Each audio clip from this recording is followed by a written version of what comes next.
Welcome to this other lecture, which is called Curating Australiana, an exhibition in the vernacular. A little bit of intro first for those who may not have seen it. This major exhibition which is called Australiana, Designing a Nation, sought to survey the iconography of Australiana in art and design through key chapters in our history through to the present day, and to illuminate the distinct creative traditions that have reflected and changed with popular notions of Australian identity and style. Curated by and presented exclusively at Bendigo Art Gallery in partnership with the National Gallery Victoria, and drawing upon the collections of the Australiana Fund and other lenders, this exhibition was quite expansive, showcasing works by over 200 artists and designers over 10 gallery spaces. For those who saw the exhibition, you were in for a treat tonight, as you well know. For those who didn't manage to get to it, Emma has got a really lovely selection of the images from it. So we welcome Emma Busowsky, who's a curator. So the exhibition Australiana, Designing a Nation was conceived back in 2019 when I was down in the collection store of Bendigo Art Gallery, and I was taking in Robert Prenzel's carved sideboard of 1913. And hopefully everybody can see the image up now. This work is internally affectionately known as the Angry Koala sideboard, due to the central protagonist's discernible frown. And the gown you see in this image as well, by contemporary fashion designers, Romance Was Born, suddenly came to mind. It's a homage to the much loved Australian children's author and illustrator May Gibbs. And, you know, in the overt incorporation of native flora and fauna in both works, in totally distinct art forms, made almost 100 years apart, I recognised this continuing tradition and the kernel of an idea that could make a spectacular large-scale exhibition.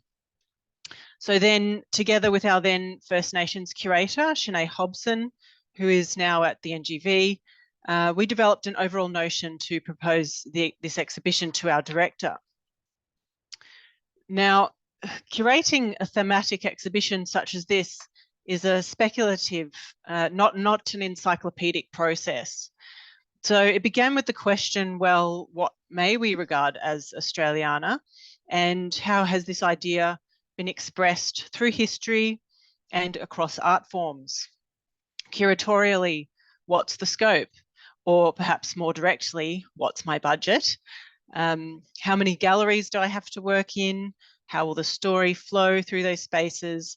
And excuse me, how much time have I got? So as we progress through the presentation, I will visually walk you through the exhibition whilst talking through key themes. To me, Australiana, and by the way, this is specifically in reference to art and design, as well as the locally crafted, fine and decorative arts of the 19th century that reflect that new nationalism, as well as kitsch, mid-20th century tourist wares. Australiana is what illuminates a local vernacular, foregrounded, of course, by the rich expressions of culture and connection to country of First Nations artists and designers. So the first works the visitor encountered in the exhibition are the contemporary kangaroo skin and emu feather cloaks. You can see on that plinth there. These were made and used by respected Djadjarurrung Yorta Yorta elders Rodney Carter and his mother, Auntie Faye Carter. And as you can see, it's quite a moving and powerful expression of sovereignty, identity and kinship of the first peoples of central Victoria. So then alongside our introductory didactic text in this first space was an elder's welcome by Rodney Carter. And you can sort of see down the centre of this space there, also claiming the centre of this, you know, rather austere, highly Victorian space of, you know, very institutional kind of architecture, were precious objects crafted by Djadjarurrung elders, ancestors rather.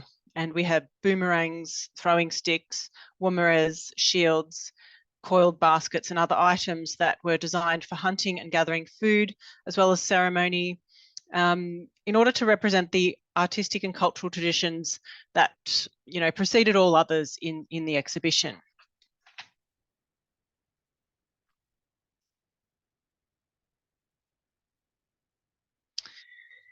In considering artistic production in this country over the past 235 years, it's evident that at significant points in Australia's social and political history, a discernible surge in expressions of nationalist sentiment in art and design may be observed.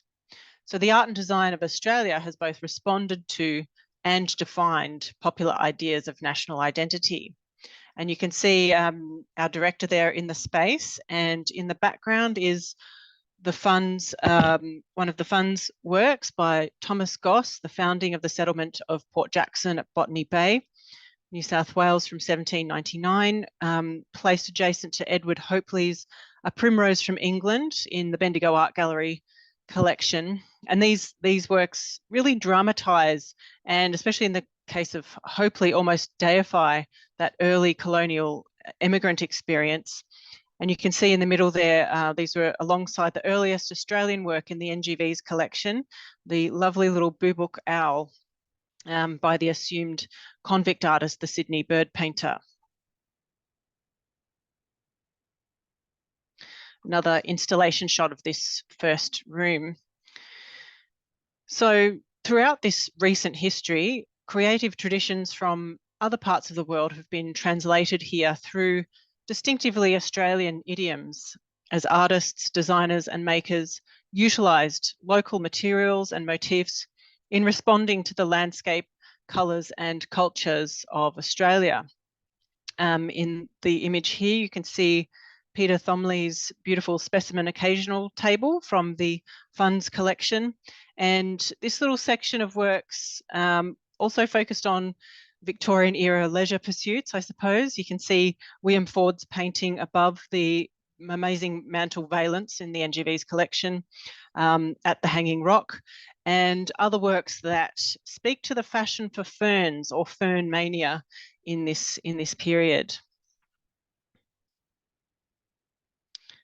One of the highlights of this early section of the exhibition, and an object I've been quietly fond of for a long time, is this Pembroke table dated 1790s in the NGV's collection. An inscription on which, inside its drawer, tells us that it was made from the first specimen of wood, casuarina, taken from Botany Bay back to England. In his journal on the Endeavour's voyage up the east coast of Australia in 1770, Captain James Cook commented that, in short, most of the large trees in this country are of a hard and ponderous nature and could not be applied to many purposes. So despite these initial misgivings, Australian timber and other natural specimens were harvested, catalogued and sent back to England following the early British explorations, and then of course occupation of Australia. Casuarina or she oak was favoured over eucalyptus by early Australian furniture makers for its straight grain and workability. It became very evident early on in this project that with such an expansive theme, works could be drawn potentially from virtually every collection of Australian art in the country. For example, Barry Humphries in the character of Mrs. Everidge by John Brack in the Art Gallery of New South Wales collection, or Marina Shaw's incredible plates with native botanical motifs in the NGA's collection would have been fabulous inclusions, etc., etc. The cost of freight is one of the most significant and inhibiting for a project like this. And so for this and other reasons, it made sense for us to approach the State Victorian Gallery to partner with us. And so when the NGV approved my outrageous loan request, the exhibition thus became organised by Bendigo Art Gallery in partnership with the National Gallery of Victoria, who, as a result, enabled this unparalleled access to their Australian collections. And I'm especially grateful to Miles Russell Cook and Beckett Rosenthal for their curatorial input. So The exhibition, as Caroline indicated, was presented over 10 gallery spaces and showcased over 350 works by over 200 artists and designers, including many Australian masterpieces.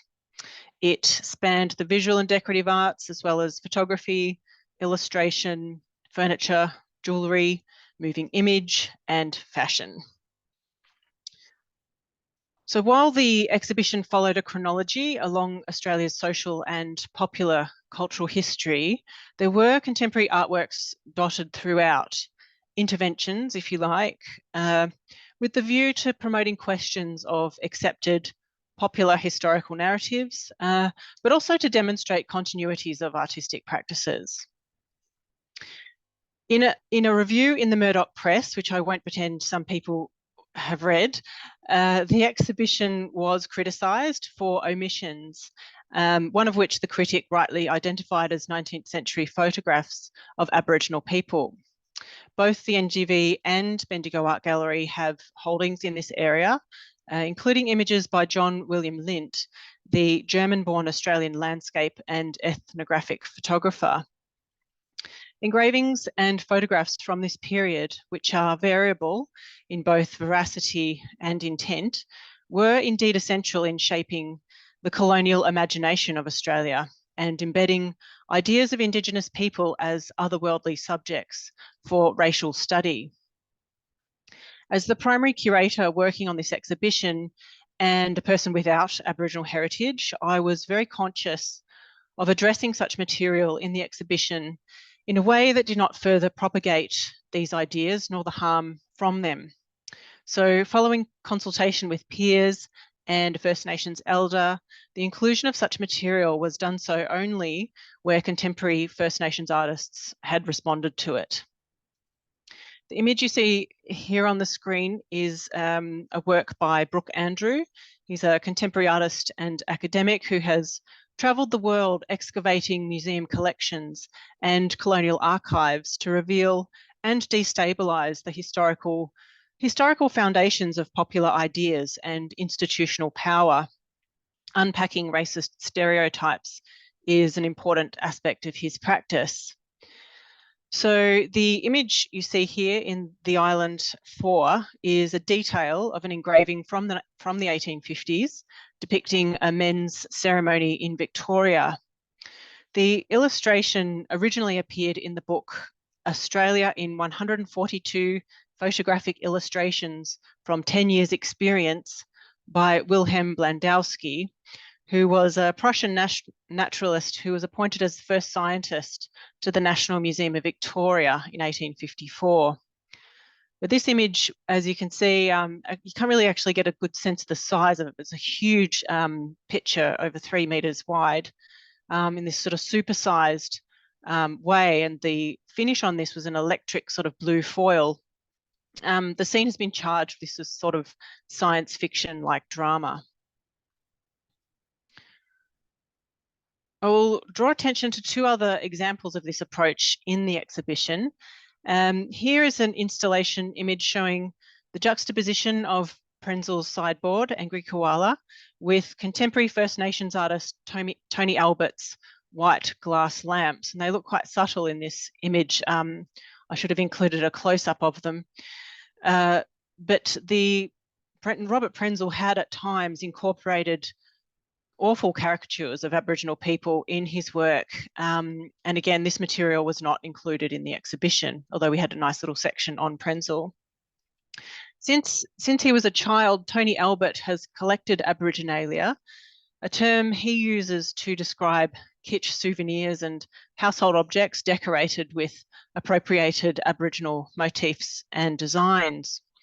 This material, once ubiquitous in Australian households and interior design, really reproduced and embedded kind of racist caricatures of Aboriginal people and culture.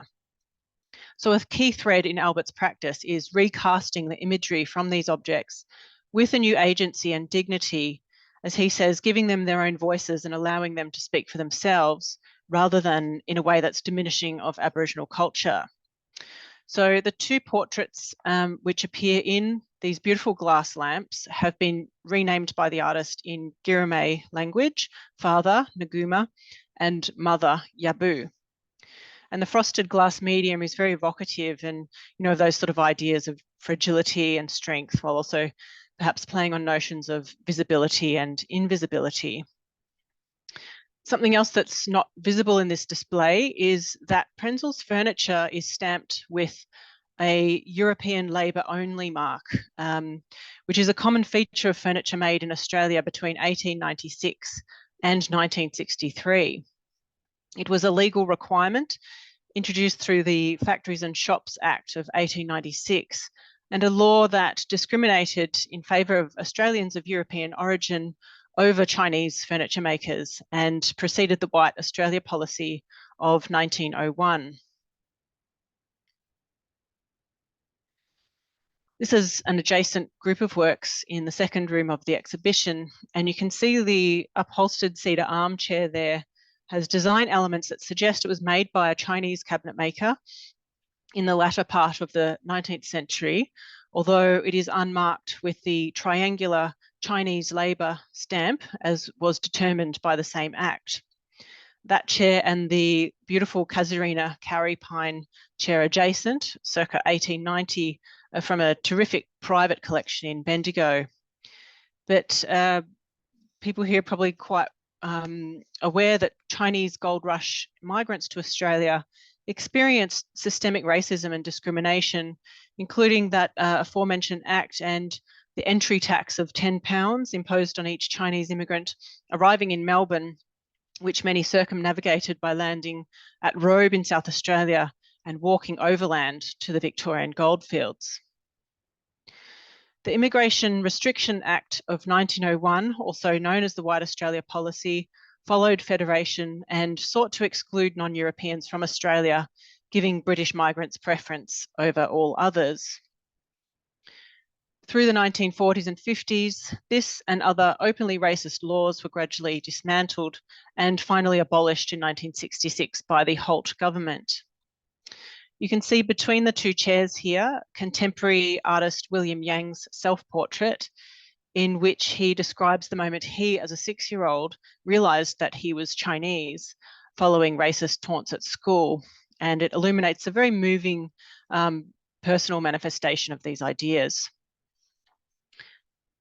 The approach to include contemporary interventions throughout the exhibition was not done purely to counterpoint difficult aspects of history, and I refer now to Adam Pyatt's gorgeous painting here on the right of a central Victorian landscape near Kyneton, which is indebted to the traditions of the Heidelberg School and Arthur Street adjacent to that. Of course, the Australiana Fund were the other most significant lender to the exhibition, and the inclusion of their works from their collection was pertinent in the objects themselves, of course, but also to represent the collection and its function.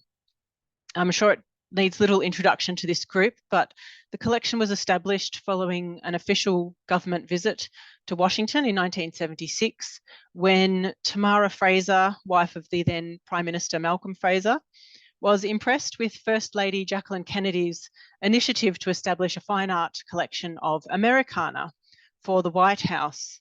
And upon their return to Australia, the Australiana Fund was established in 1978 as an independent fundraising body to acquire a national collection of historic artworks to enhance the 4 official residences of the Governor-General and the Prime Minister of Australia: Government House, Canberra, Admiralty House, Sydney, the Lodge, Canberra, and Kirribilli House in Sydney. The collection spans furniture, decorative arts, painting, ceramics and sculpture from the early colonial period to the present day, and includes many significant objects that showcase Australia's artistic and cultural heritage and legacies to the residents of these homes, and of course their important visitors. And you can see a little glimpse there into the lodge in Canberra. We were absolutely thrilled to have the opportunity to showcase a number of these works in the exhibition and to work with Sonia and the fund. It's been such a great experience.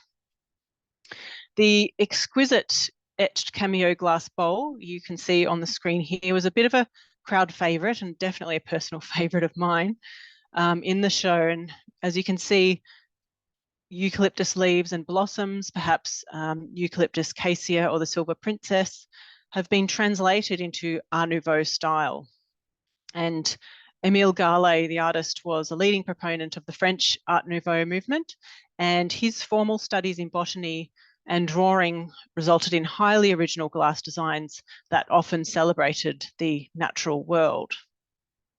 I mentioned earlier that at significant points in Australia's social and political history, a discernible surge in expressions of nationalist sentiment in art and design may be observed, and this was certainly the case at the centenary of colonisation in 1888 and the Federation era, as the desire to define an Australian identity encompassed a search for a national visual language. This is an installation image of the second room of the exhibition. You can see in the foreground there a design by a French artist and teacher, Lucien Henry, for a wrought iron and enamelled bronze gate featuring the Waratah from the most delightful unpublished book called Australian Decorative Arts of 1889 to 91, courtesy of the Museum of Applied Arts and Sciences, Sydney. And this was a large vinyl that I put on the back of a case that included some Australian literature, children's literature of the period. It was one way to get around including Henri in the exhibition. You can see the section in the background there, Sharing the Rams, of course, and other works. This was in a section called Australian Mythologies. And the way I sort of framed this was the idea that, you know, following decades of gold and wool fueled economic boom in the 1890s, Australia suffered a severe economic depression, which was exacerbated by the worst drought since colonisation.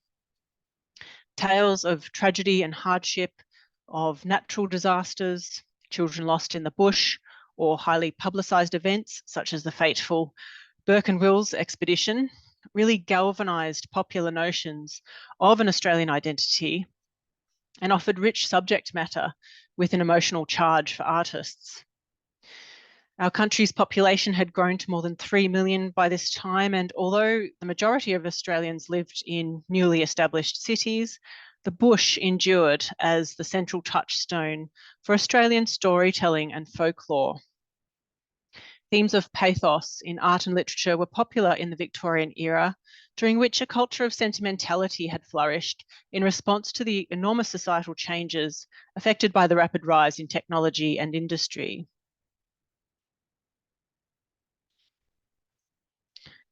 The mythologizing of tales of heroic struggle, even failure, and the archetypes of Eurocentric, masculine, working class labour, the drover, the shearer, the miner, the swagman, fortified the widely understood and highly politicised notion of the bachelor or the underdog in Australian society.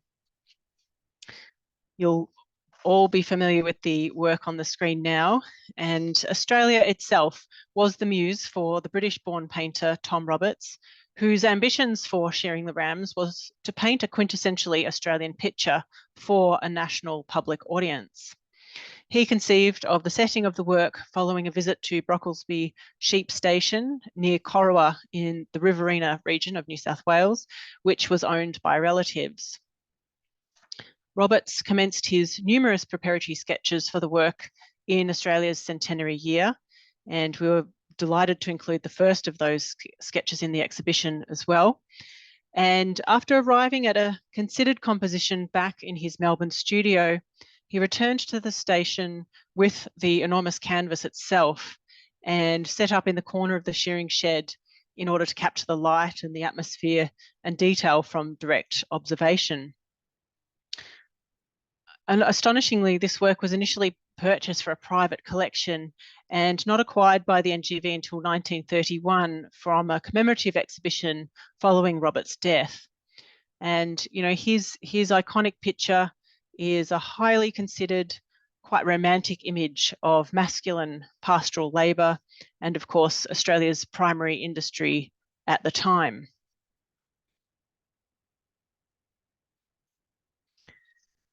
The international Art Nouveau movement, beginning in the 1880s and effectively concluding with the outbreak of World War I, also coincided with this period. Art Nouveau as an aesthetic ideal lent itself to the notion of Gesamtkunstwerk, or the synthesis of the arts, and as such, the style was broadly adopted across Australian visual culture.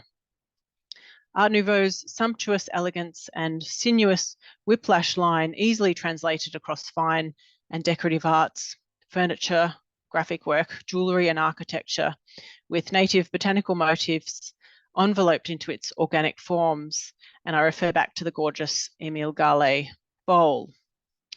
But also notably featured in this room and working around this period was Victorian botanical artist Ellis Rowan, an artist with somewhat of a cult following and whose prolific studies of flowers and birds were often depicted in context, lending an aesthetic flavour to her very adept botanical illustrations.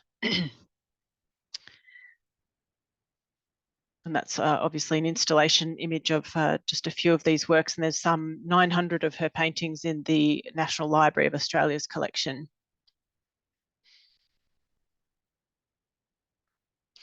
The next gallery focused on the interwar period, largely in the 1930s, a very dynamic period shaped by enormous political and economic volatility as two world wars bookended a severe global economic depression.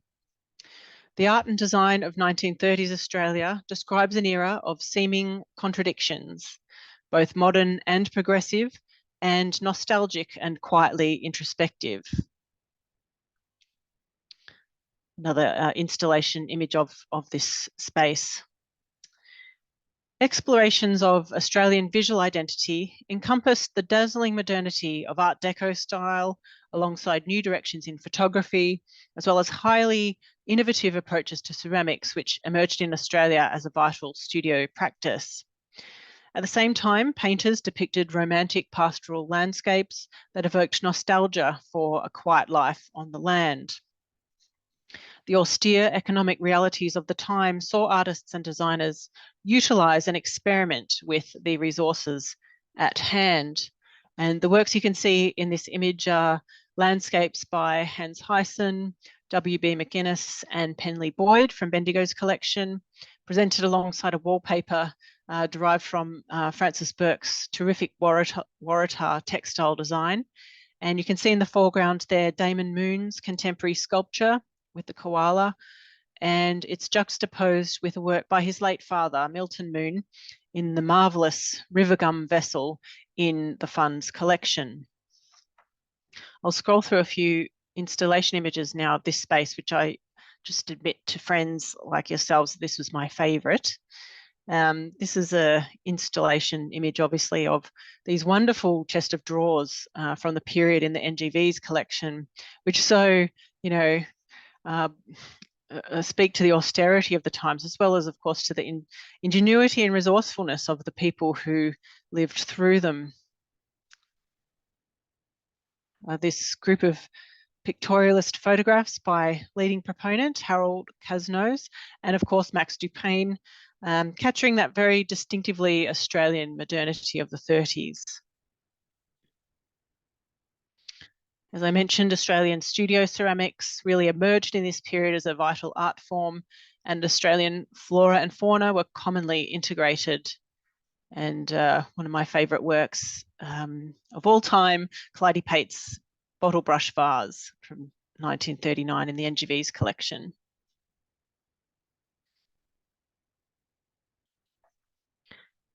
An increasing interest in Aboriginal art by newer Australians came with well-meaning but ignorant practices, as appropriated iconography was incorporated into art and design without permission or understanding of the cultures from which they originated. In the 1920s and 30s, Margaret Preston was a vocal and influential figure in the public conversation about Australian art and design. Her vibrant modernist paintings and bold woodcut prints of native flowers and scenes of Sydney have become synonymous with the term Australiana. A fierce advocate for the development of a unique national language, Preston lobbied the nation in art periodicals and popular magazines to break with Eurocentric visual art traditions and look to a local context, particularly Indigenous art. With the modern era came a new wave of professional women artists, including Margaret Preston, Grace Cossington-Smith, Hilda Rix-Nicholas and others, who established themselves as important exponents of modernist ideals in Australia. Through the 1920s and 30s, they modernised, even radicalised, traditionally feminine domestic subjects such as floral studies and still lives, and used colour in extraordinary ways to create bold and dynamic images of Australia's cities and landscapes. Grace Cossington-Smith's vibrant paintings that document the construction of the Harbour Bridge are some of the most iconic and influential imagery of modern Sydney. These works embody the preoccupations of post-impressionism in Australia, a fascination with light and its changing effects throughout the day, and capturing the essence of the Australian landscape and its transformations. Australian art in the post-war period reflected the mood of the times and marked a decided shift from the bucolic pastoral landscapes and optimistic feminine modernism of the 1920s and 30s. Much of the painting of this period was characterised by a darker palette as newly introduced art styles accompanied the wave of migrants arriving from post-war-torn Europe. Social realism, surrealism, and expressionism were all vehicles for distinctively Australian subjects, with the landscape enduring as both subject and setting for painting. In 1949, Sydney Nolan travelled to Central Australia and accompanied several mail-run flights out of Alice Springs. Flying over the Central Desert and West MacDonnell Ranges, which had been masterfully interpreted in watercolour by Albert Namatjira from the late 1930s. Nolan's resulting aerial images of the Central Australian landscape were a radical departure from the romantic pastoral landscapes of the previous decade.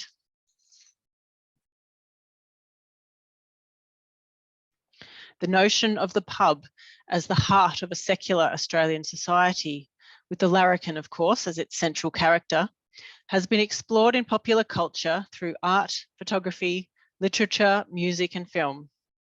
This iconic work by Russell Drysdale features a group of archetypal, laconic Australian gentlemen in repose out front of an outback hotel. The work is in fact based on the Royal Hotel on the Hume Highway at Seymour on Tangerang country, central Victoria. The work's sparse economic composition reflects the austerity of the time and is also characteristic of Drysdale's style, an interest in depicting the everyday Australian and a particular pace of life. And I include an installation image here of the Drysdale on our supersized corrugated iron wall vinyl, and juxtaposed with this terrific 1980s Stockman's outfit in the NGV's collection.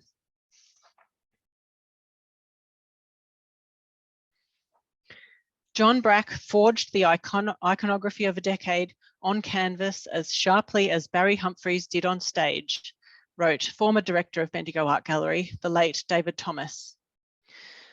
Perhaps the most iconic of Brack's witty portrayals of life in 1950s Melbourne is this painting of the infamous 6 o'clock swill, which arose in Australia and New Zealand in the post-war period. Public bars were required to close at 6 p.m, leaving 1 hour for often heavy drinking after city offices closed at 5 p.m. This work was located in the exhibition alongside a suite of Eric Thake's dry humid prints on the same theme and James Wigney's sympathetic Head of a Barmaid of 1956. So from the bar to the car. The great Australian dream of home ownership was fuelled in the post-World War II recovery period by a building boom of low-density cities comprised of quarter-acre blocks, aided by the ready availability of motor vehicles and cheap oil. Australian Home Beautiful and Australian House and Garden magazines provided a reliable touchstone for aspirational post-war homemakers who sought fashionable, modern and affordable furniture and interior design for their family homes. And an installation image of this room. Pictured here is a teak screen of 1961 and a Jarrah chest of drawers by circa 1957 by Austrian-born Melbourne-based Schulam Krimper, who, in contrast to the Featherstone's egalitarian, commercially produced designs in that same period, produced finely handcrafted bespoke furniture in the modern style. His virtuosity was recognised at the time when the NGV acquired 2 of his cabinets and followed with a major exhibition in 1959. Of the persona behind the craft, curator and art historian Terence Lane wrote, "Even in his earliest days in Melbourne, a certain mystique surrounded his name. Many of his customers, often fellow immigrants, were in awe of him, and his demeanour did little to put them at ease. When they visited his St Kilda workshop, he was rarely found to be at work.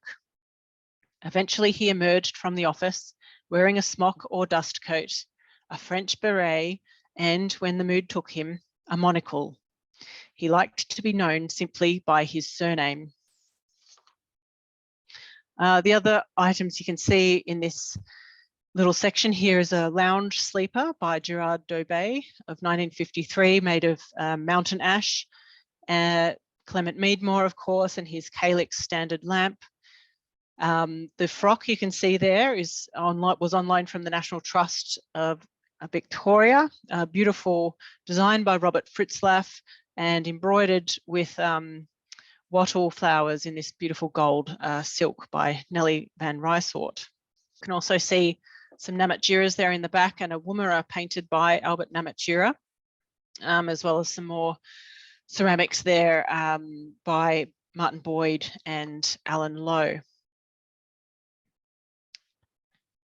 So Albert Namatjura was an incredibly important part of this exhibition, and his virtuosic watercolours were internationally celebrated in his lifetime and placed him in the spotlight in national discussions about art and racial injustice.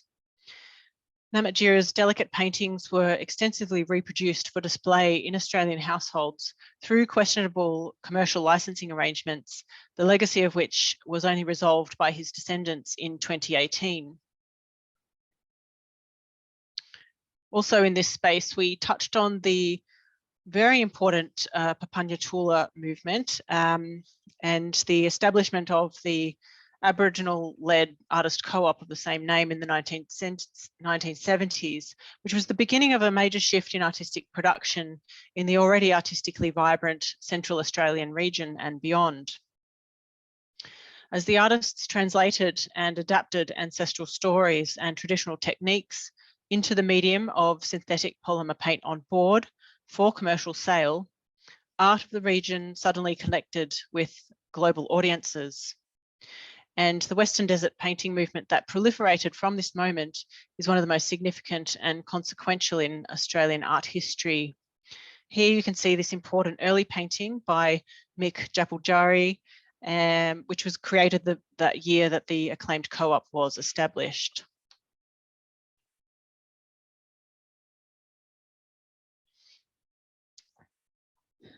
In 1972, Gough Whitlam, whose nickname the Young Brolga referred to his commanding manner and stature, led a Labor government to victory with a promise to reform the arts.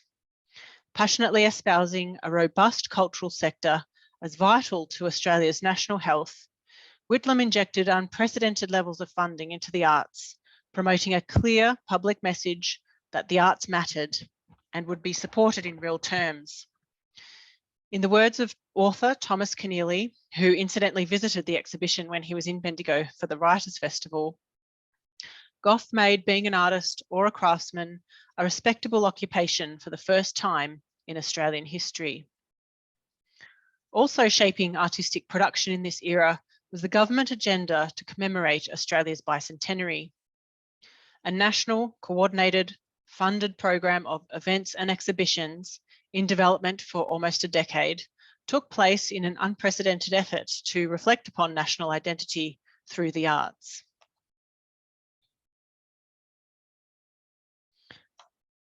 The trend in the 1970s and 80s for expressions of Australian identity in art and popular culture extended spectacularly to fashion design, with a number of designers of this period finding inspiration in the flora and fauna of Australia, as well as the colours of the landscape and the sea. Leading proponents of this approach, Jenny Key and Linda Jackson, returned to Australia in the early 1970s after working overseas to find a cultural sector invigorated by Gough Whitlam's era of plentiful arts funding. Establishing the legendary Flamingo Park Frock Salon in 1973, which became the home of the creative partnership between the two designers, Jenny Key saw an opportunity for a bespoke line of knits, illustrated with Australia's own iconography in pure Australian wool. Key's first range of knits took 2 weeks to make and 5 minutes to sell, as she said, and 50 years on, Key's dynamic knits are part of the canon of Australian fashion and design. And you can see on the screen here, Jenny Key's Blinky jumper in the NGV's collection, although we borrowed pretty much everything in the show from Jenny herself.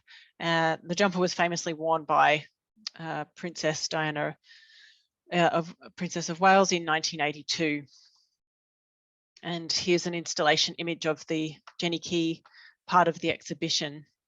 And as I said, Jenny was a most generous lender to the exhibition, as were a number of other individual artists, including Ken Doan and other smaller organisations.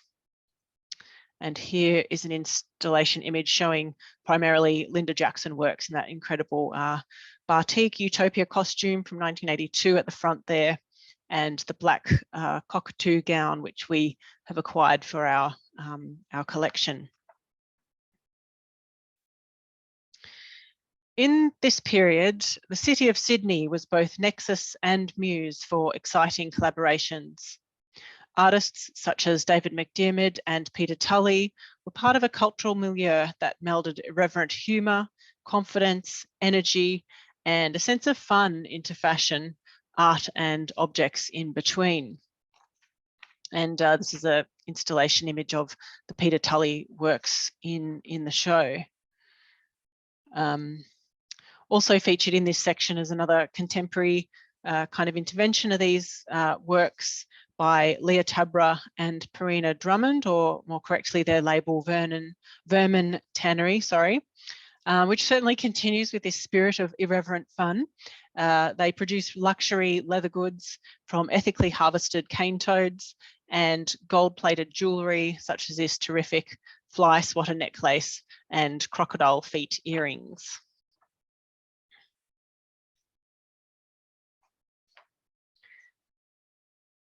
In the first half of the 20th century, Frances Burke was one of the most prominent designers to successfully harness modern print technologies and the commercially driven worlds of marketing and advertising to bring their creative practice to a broad public, producing distinctively Australian designs for furnishing fabrics, tablecloths, napkins, and tea towels.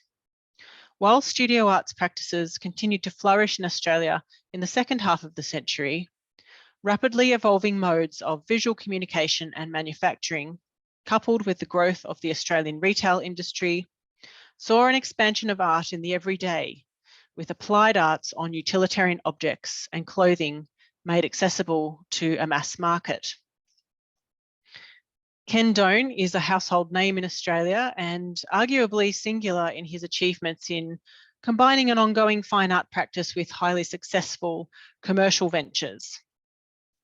His work as a painter remains the creative source for a business that integrates art, product design and collaboration, with bold and joyful depictions of both the natural and built iconography of Australia as the ongoing primary themes of his work.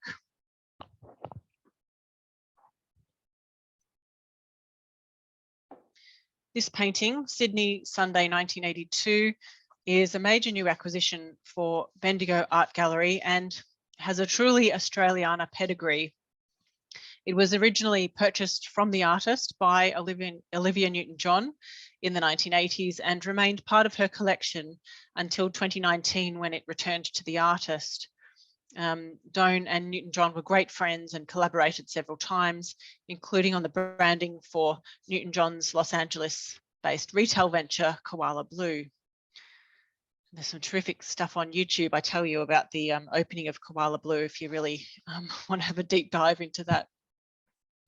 Now, this is an installation image again of what we affectionately called the Doan Zone, in a term appropriated from Romance Was Born, the Sydney-based fashion designers who collaborated with Ken in a recent collection.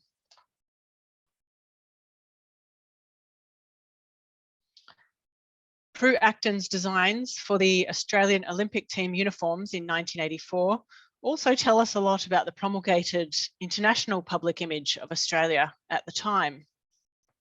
Prue Acton, the golden girl of Australian fashion, as she was known, established her label in 1963 and was invited to design the Australian Olympic team uniforms 3 times. Her designs for the 1984 Games opening ceremony, modelled in this image by athletes Michelle Baumgartner and Robert De Castella, were made from lightweight Australian wool, designed by Betty Greenhatch, with hand-printed images of Australian native animals. According to the prospectus of the Australian Wool Corporation, the ensembles were designed to catch the eyes of millions of TV viewers worldwide and create a theatrical Australian image for the whole team as it emerges onto the arena.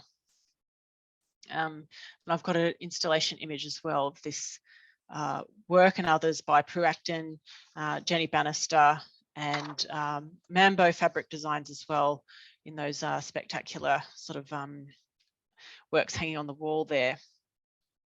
And 2 more icons here. We did, of course, get to include Dame Edna in our show with this teapot by Suzanne Forsyth and the terrific grassed Holden sculpture by Margaret Dodd.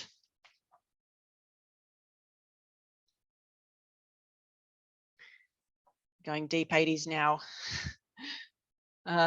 Reynolds Rennie Mark Ellis was an award-winning Australian social documentary photographer, best known for his raw, humorous and often provocative imagery of Australian lifestyles.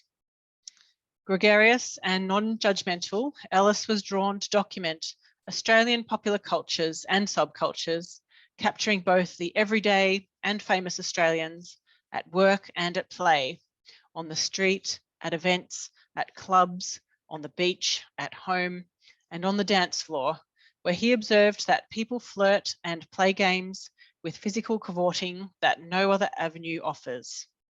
And the lady you can see on the screen here is having a terrific time at the Melbourne Cup.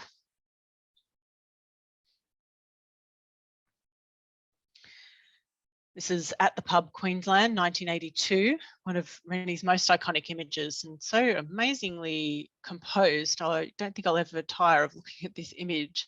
And we acquired a number of his works as part of the exhibition, in which we presented a slideshow of 50 of Rennie's most iconic works to a period soundtrack. And at this point, I'll just actually show you the install image there. I should mention that it was determined that the exhibition come with a little content warning, particularly for this space, although I noticed it was constantly full of people. And let's just say we touched on the era of the streaker at the footy. And you can see these images and many, many more on the website of the Rennie Ellis archive.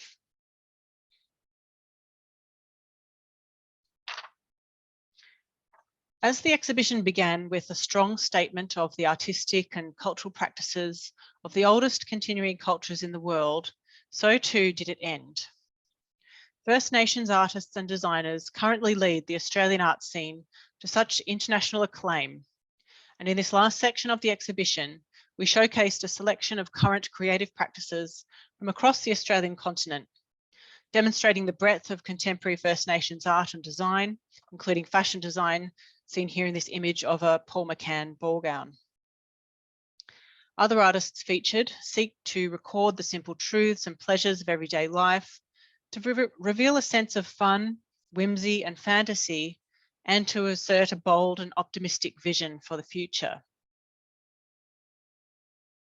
An installation image here of 3 ball gowns by Merithiel fashion designer Paul McCann, who has really come to the fore in the last 18 months or so. And these 3 works were featured in Australian Vogue last year in a dedicated issue to Australian First Nations fashion design. And we were delighted to acquire all 3 gowns and work with Paul in pulling this little moment together. As my curatorial colleague, Lorraine Brigdale, a Yorta Yorta woman and artist, wrote, "For millennia, First Nations art has been a rich and sovereign expression of identity, knowledge, and connection to country. Issues of systemic racism and injustice are ever present for First Peoples living in the colony, and constantly responding to them is draining, prompting many artists to focus their energy on animating buoyant and fulfilling visions of First Nations identity and experiences." And here's another install image of that, that room. And I quote now Vincent Namatjira, the great-grandson of the great Albert Namatjira, and that's his major painting in the background there. And Vincent said, "Having just a little bit of humour can take the power out of a serious situation, whether something is happening to you right now or it happened long ago. It lets you be a little bit in control again, and you can get a bit of cheeky revenge. A sense of humour and a paintbrush is a powerful thing." And this is that incredible painting that we also acquired through this process. I was really delighted to be able to secure this one for Bendigo Art Gallery, the Royal Tour, Vincent and Elizabeth on Country, which will be a favourite of Bendigo Art Gallery for some time to come, I'm sure. So what better way to conclude than with ice cream? In the mid-1990s, US-based museum consultant and author of Civilizing the Museum, Elaine Human-Gurian, was credited with the often quoted sentiment in this field that museums are, or should be, safe spaces for unsafe ideas.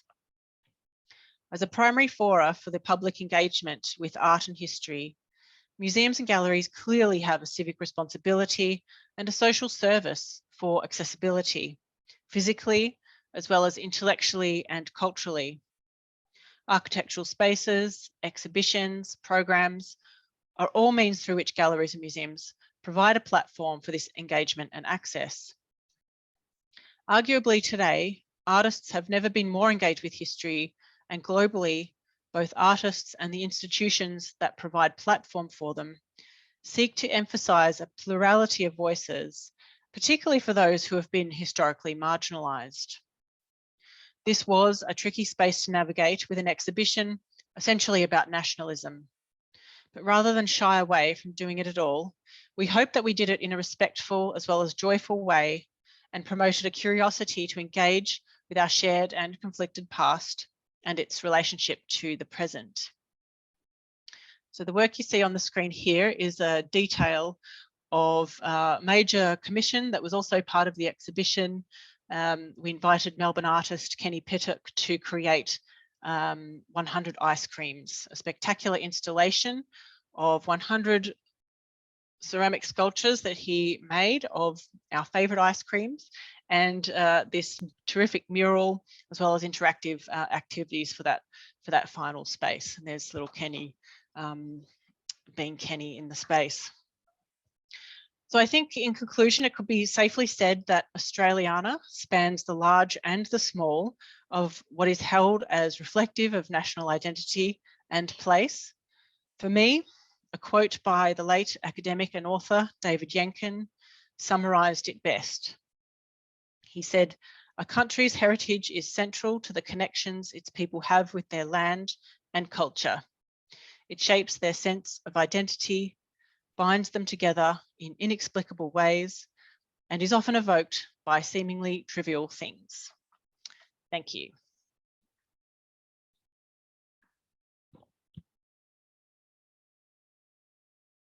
Emma, that was so fascinating, and I just can't, I'm in awe of the work that you must have done to pull it together. The quantity and the variety of the objects, the breadth is just amazing. And as you say, juggling the whole First Nations people and respect for them as respect for other artists over such a long period, it is quite extraordinary how that has been achieved from looking at the exhibition, and indeed being really enjoying to see all those images again of such a rich exhibition. Thank you for your insights. It was just terrific, and congratulations for joining us on and giving the lecture tonight, but also clearly your substantive work over many years to get the exhibition up and running. Thank you, Caroline. It was a labour of love, and there's in the end, these things have to come together at a particular time, particular place, with particular constraints. I think it's a topic that's going to continue to be relevant, and artists will continue to respond to these ideas. So I did see a quick question pop up there, something about a catalogue, which is one of my big regrets about this show. In the end, it got the green light, and we had to go with less than 12 months preparation, even though it's sort of something I've been brewing on for a while. All the exhibition texts are online. We've included that on our website in lieu of a catalogue, which we just didn't have time to produce. In saying that, if there's anybody in the audience who would like to fund one, call me. Yeah, well done. Yes, and look, yeah, that was terrific and fascinating, and I just can't imagine what a big job it must have been. One thing I'd like to start with, we've got some great comments on the chat line. Well done, Emma, and Bendigo Art Gallery is one from Andrew Montana. This was a comprehensive and challenging exhibition, inclusive, aesthetically enriching and engaging. Thanks for the presentation, a very timely exhibition. So there's lots of other comments like that. I wanted to start with a question, given the breadth, and I must say I'm in awe of the beauty of the objects in the collection. How hard was it to develop your marketing and branding for this exhibition?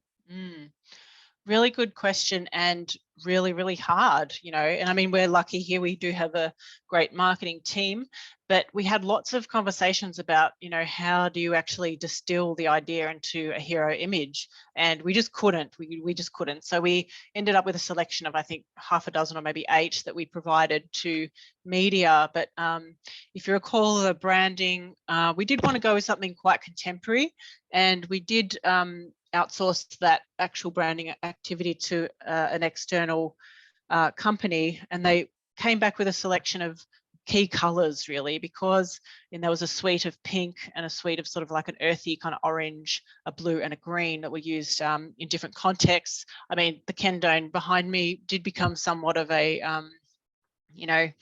key image, because ultimately you do have to put something out there, but it would have been quite reductive to sort of put perhaps a work from the Heidelberg School, as which would be very evocative of a particular period and flavour to the exhibition. You could have put something by Romance Was Born or a contemporary fashion image out there, but then Bendigo Art Gallery is also associated with a lot of fashion programming, and we wanted people to get that sense of what this was about. So we basically went with sort of colours. Really hard. It shows the expansiveness of the theme, and I think that's why I just kept going to 10 gallery spaces. Could have kept going too. It was amazing how many spaces there were and how much joy you could receive from that exhibition. Is there any artwork that you wanted but couldn't get permission or funding for? Well, I think, you know, to be honest, my initial thoughts about the exhibition were to draw from collections all over the country, and I was certainly, you know, lusting after things in the NGA's collection and AGSA in South Australia. There's things all over the place. You know, it probably could have had a couple more of those, you know, big Heidelberg School works like you know, those sort of narrative kind of paintings. In the end, you know, we were so grateful to work with the NGV who partnered with us, and you know, there was so much that was covered in kind costs and things like that. So yeah, and it's one of those things, like I said at the beginning, you could draw items from just about every collection in Australia. I mean, the National Museum have Terry Lane's terrific collection of kangaroos. You could keep going. Well, you know, you clearly had a wonderful relationship with the NGV, and that was terrific. And of course, the Australiana Fund, and we were delighted to see many of our works selected. Emma, what do you think? Is there one period which you would regard as the very purest response to the Australian landscape in the mix of the exhibition that stands out? The purest response? Yeah. I mean, I guess you know, you could probably say the Western Desert painting movement, although you know, I'm not an expert in that area, but that, you know, that moment where First Nations sort of ancestral stories and reflections on country were translated into paintings, such a profound moment. You know, the Heidelberg School is just such a familiar, you know, all those works are so familiar. And I know for myself, in my home I was growing up, I had a very cheesy reproduction of the Pioneer in our living room. And so, you know, the landscape is something that artists have always reflected upon here. And I think it's actually really distinct in each period as well. And it was interesting standing in that, you know, the 1930s gallery, and you could sort of eyeball the Penley Boyd and the W. McInnes and those sort of very nostalgic kind of landscapes, and then look, you know, within your line of sight to the Nolan work where he's flying over Central Australia, and they're just so very different. And then you've got Namatjira as well, who was, you know, enabling Western painting traditions in these sort of coded kind of works. So it'd be hard to nail that, but it would have to come from a First Nations perspective, I would have thought. Yes, and the Piet was also a lovely example that Gorgeous. Resonated with so many people. Gorgeous work. Emma, John Wade's asking, how many visitors did you get? When he was there was a lot. Yes. And he loves your opera house hat. I know, it's a little bit like that Jenny Key image, isn't it? Not everything is high budget here at Bendigo Art Gallery, as you can tell by my backdrop. We're still doing that counting, but I think it's in the realm of 35 to 40,000 people that come through. And I know that the school groups was something like 2,000 kids, and perhaps don't quote me or publish me on that just yet, but it was, yeah, in the realm of a, you know, Mary Quant kind of blockbuster sort of attendance. And those weekends, yeah, we were getting sort of 800 to 1,000 people a day, which is a lot for us. Elisa Bunbury was saying congratulations, and there are many congratulations on the comment line. I wish there was a catalogue. Yes. Consider Yes. including William Ricketts. He's a problematic artist, but so pertinent to Australiana. Yeah, you know, William Ricketts, and like I said, those I had thought about that. I was pretty scared of that sort of you know, the caricatures of Ricketts.